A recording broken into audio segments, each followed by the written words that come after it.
വഖഫ് സ്വത്തുക്കളിൽ തൽസ്ഥിതി തുടരണമെന്ന് സുപ്രീം കോടതി. ബോർഡുകളിൽ പുതിയ നിയമനം നടത്തില്ലെന്ന് കേന്ദ്ര സർക്കാരും.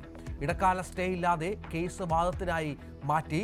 കേന്ദ്രത്തിനേറ്റ തിരിച്ചടിയെന്ന് LDF. കോടതി രാജ്യത്തിന് നൽകിയ വലിയ സന്ദേശമെന്ന് കോൺഗ്രസ്.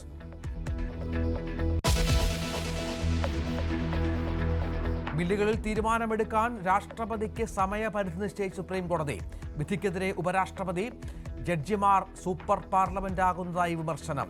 എന്ത് അടിസ്ഥാനത്തിലാണ് രാഷ്ട്രപതിയോട് നിർദ്ദേശിക്കുന്നതെന്ന് ചോദ്യം. നമ്മൾ എവിടേക്കാണ് പോകുന്നതെന്നും ജഗ്ദീപ് ധൻകർ. പോലീസിനെ വെട്ടിച്ചോടി ഷൈൻ ടോം ചാക്കോ. ഹോട്ടലിന്റെ 3-ാം നിലയിൽ നിന്ന് ചാടി. ഒളിവിൽ പോയ നടനെ തേടി പോലീസ്.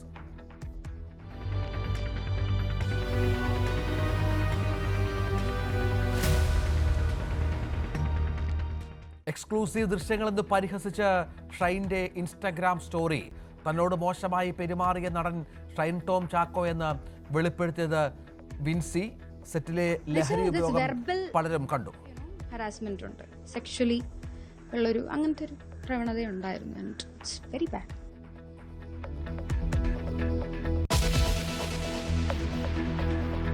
സംസ്ഥാനത്തിന്റെ സ്വപ്ന പദ്ധതി പൂവണിയുന്നു. വിഴിഞ്ഞം കമ്മീഷനിംഗ് മെയ് 2-ന് പ്രധാനമന്ത്രി രാജ്യത്തിന് സമർപ്പിക്കും. രാജ്യത്തിന്റെ ആദ്യ ട്രാൻസ്ഷിപ്മെന്റ് കണ്ടെയ്നർ തുറമുഖം.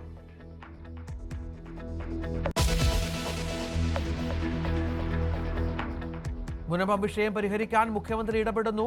ബിഷപ്പുമാരെ ചർച്ചയ്ക്ക് വിളിച്ചു. മുഖ്യമന്ത്രിയുമായി ചർച്ച നടത്തുമെന്ന് കോഴിക്കോട് ആർച്ച് ബിഷപ്പ്.